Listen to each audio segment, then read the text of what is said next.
bienvenue dans cette nouvelle vidéo. On va voir les structures conditionnelles. Les structures conditionnelles nous permettent d'exécuter différents blocs de code selon une condition soit vraie ou fausse, ou bien selon la condition soit vérifiée ou non vérifiée. Les structures conditionnelles sont utilisées aujourd'hui dans le développement web, que ce soit pour le développement des applications web des entreprises ou bien le développement d'applications mobiles ou des sites. On utilise très souvent les structures conditionnelles.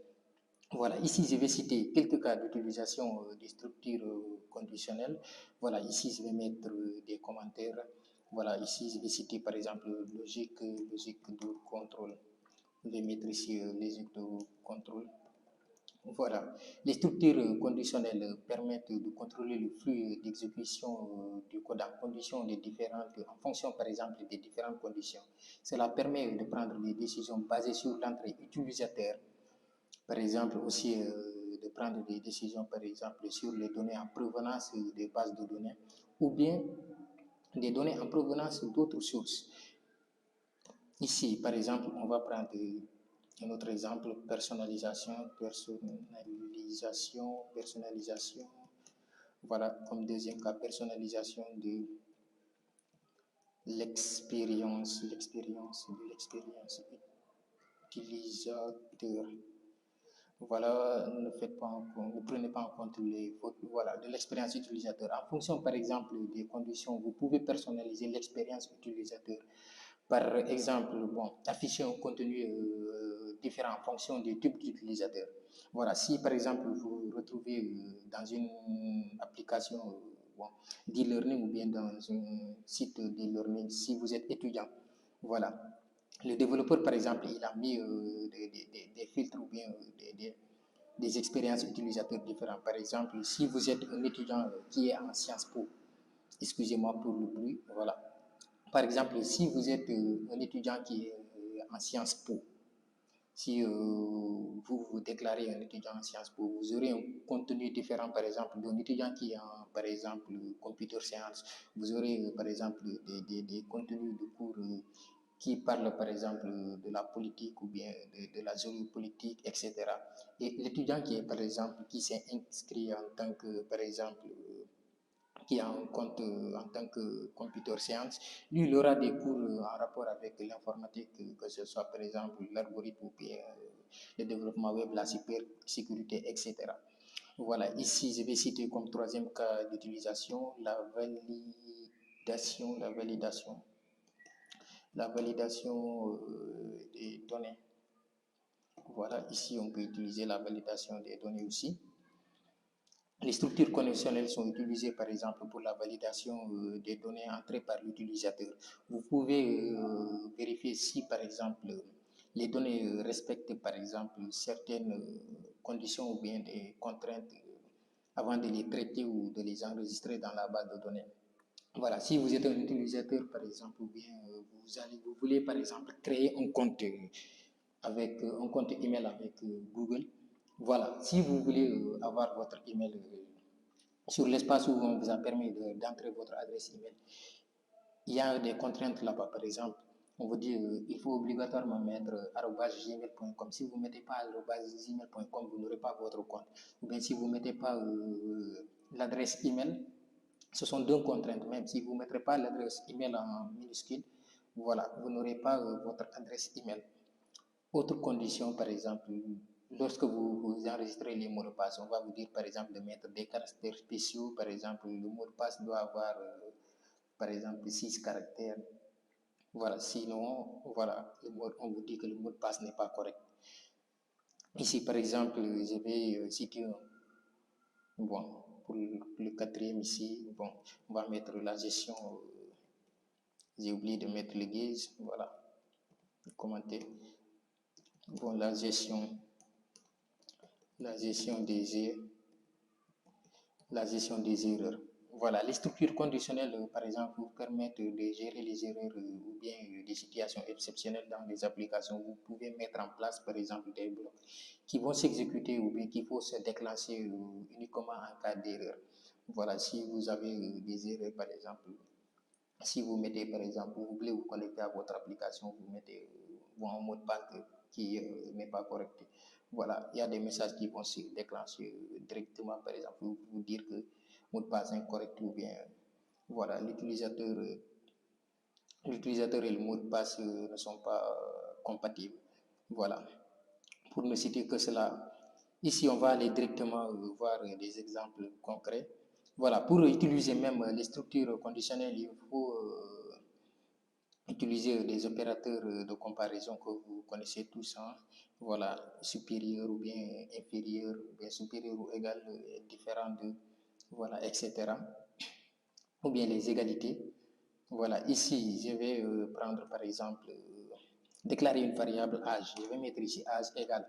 Si je mets ici âge, par exemple, égal à 18, voilà, on va dire ici notre première condition, c'est if qui est si. Voilà, on va dire que si notre âge est supérieur ou égal à 18, qu'on nous affiche que vous êtes majeur. Pour cela, on va mettre ici if, voilà, âge est supérieur ou égal. Voilà, ici on a âge est supérieur ou égal à 18. J'ai oublié les deux points, voilà. On met les deux points, après on va afficher ici notre message point. On va dire ici point, qu'est-ce qu'on va mettre? Bon, vous êtes majeur. Voilà, j'exécute le code. On a ici le message, vous êtes majeur. Si ici, on initialise notre variable, par exemple, à 18, voilà, à 17 autant pour moi, on a ici le message, on ne reçoit rien. Voilà, ici, si on met par exemple 19, ici, on a toujours vous êtes majeur. Mais ici, on avait mis 17, et cette fois-ci, je mets 16, on n'a toujours rien. Pour pallier à cela, par exemple, si cette condition ne s'exécute pas, voilà, cette condition n'est pas vraie, bien n'est pas vérifiée, on peut mettre une autre condition qui est le troisième en général, mais voilà, ici, c'est else, la condition else, qui veut dire sinon. Voilà, la condition else qui veut dire sinon. On peut dire sinon. Sinon, qu'est-ce qu'il va falloir faire? Il va falloir nous afficher un message, nous dire que votre âge, par exemple, vous êtes mineur. Voilà, vous êtes mineur. Ici, si j'exécute directement, c'est la seconde condition qui va s'exécuter. Voilà, j'exécute, on m'écrit ici, vous êtes mineur. Je vais nettoyer ici mon terminal CLS. Voilà, ici, si je mets par exemple 17 aussi, on va me dire que, parce que 17 est inférieur à 18, on va me dire toujours que vous êtes mineur. Ici, voilà.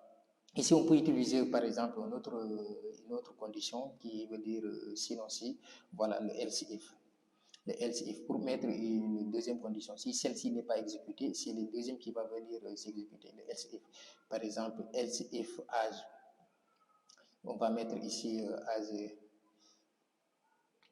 âge supérieur, on va dire âge par exemple, supérieur ou égal par exemple à 15 ans. Qu'est-ce qu'on va dire pour ce cas-ci? Voilà, on va dire par exemple print, vous êtes, on peut dire, qu'est-ce qu'on peut dire par exemple, vous êtes mineur, on a dit ici, vous êtes mineur, vous êtes ado. Vous êtes un ado, voilà. Ici, on peut dire à l'utilisateur que si votre âge est compris par exemple entre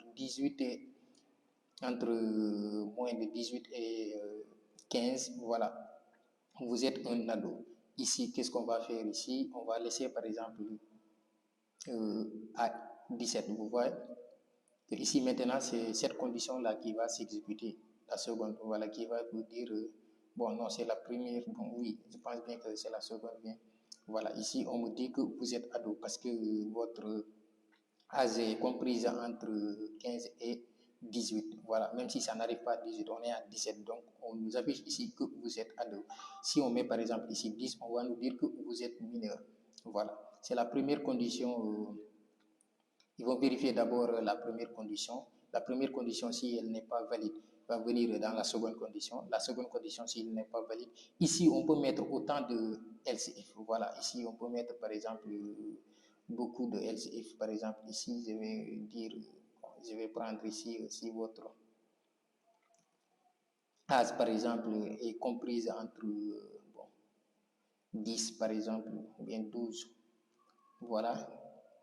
Ici, on va me dire, vous êtes un enfant, bon, par exemple.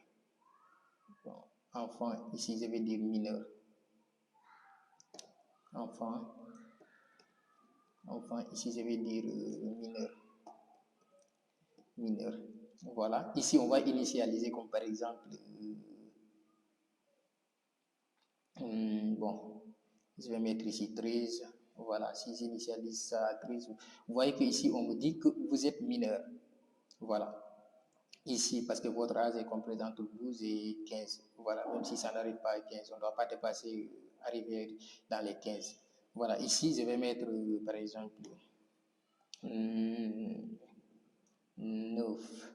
Voilà, ici, on va m'afficher que, par exemple, vous êtes un enfant. Voilà, ici, on a, vous êtes un enfant. On exécute d'abord la condition, la première condition, après on vient sur la deuxième condition, la troisième, et ici la quatrième. Vous voyez, c'est l'ordre des conditions, le if, else, if, et else. Voilà, c'est if qui est le premier. Else. Mais on ne peut pas, par exemple, mettre le else if sans le else. Voilà. Il faut d'abord mettre, le if avec le else ou bien mettre le if à l'intérieur, on met des else if et enfin terminer avec le else. Voilà, ici on va voir d'autres cas d'utilisation. Par exemple, je vais déclarer une liste. On avait vu les listes même avec les structures de données. Voilà, je vais mettre ici ma liste égale. Je vais déclarer ici une liste. Je vais initialiser les valeurs là-bas. 2, 3, voilà. Après cela, je vais mettre ici if. Bon, ma liste. Après, je vais dire ici print. Ici, après, vous êtes la liste. La liste, bon. La liste, je vais mettre ici, la liste n'est pas vide. N'est pas vide. Voilà, ici, après cela, je vais mettre un else. Voilà, else. Print. La liste est vide. Voilà. Ici, si j'exécute, vous allez voir le message qui va s'afficher ici en première, qui est la liste n'est pas vide. Donc, notre liste contient ici des éléments. Vous voyez qu'ici, la liste n'est pas vide parce que ici, notre liste contient des éléments. Ici, si je supprime, par exemple, tout et je vais initialiser une liste qui n'a pas d'éléments, vous allez voir que on aura ici, la liste est vide. Voilà, ici, on a ici notre message, la liste est vide. Voilà, parce qu'on n'a pas d'éléments à l'intérieur de notre liste. Voilà. Ici, je vais utiliser par exemple un autre cas d'utilisation avec les inputs. Voilà. Ici, qu'est-ce que je vais mettre? Ici, je vais mettre comme variable âge égale à int. Si je mets ici un int. Voilà. Après, à l'intérieur, on aura input. Input. Voilà. Input, qu'est-ce que ça va donner après? Qu'est-ce qu'on va permettre, par exemple? On va dire à l'utilisateur, par exemple, de saisir son... Bon, on va lui dire quel est votre âge, par exemple. Quel est votre âge, par exemple. Voilà. Après cela, qu'est-ce qu'on va faire? On va dire if. If, par exemple, if âge. If âge, par exemple, âge supérieur ou égal à 18. Voilà, on lui dit, par exemple, print, afficher à l'utilisateur que, voilà, vous pouvez, par exemple, vous pouvez suivre le film, par exemple, le film. Voilà, ou bien ici, on va mettre else, ou bien else, voilà. Un else, on va mettre toujours un print. Vous ne pouvez pas, voilà. Vous ne pouvez pas suivre, bon, pas suivre le film. Voilà, on exécute pour voir qu'est-ce que ça va donner. Ici, je vais d'abord nettoyer mon terminal et j'exécute. Voilà, ici, on nous dit quel est votre âge. Donc, on va entrer par exemple 18. Voilà le message qui est affiché ici. Vous pouvez suivre le film. Donc, notre âge est supérieur à 18. Donc, on a la possibilité de suivre le film. Si par exemple, ici, on va exécuter encore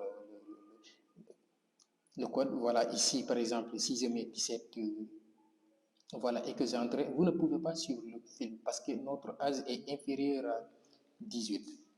Voilà, je pense bien qu'on va s'arrêter ici pour cette vidéo. On a vu quelques cas d'exemple. On avait dit que les structures conditionnelles, voilà, pouvaient nous permettre, par exemple, de faire de la logique de contrôle, de personnaliser l'expérience utilisateur et de faire de la validation des données, la gestion, par exemple, des erreurs aussi.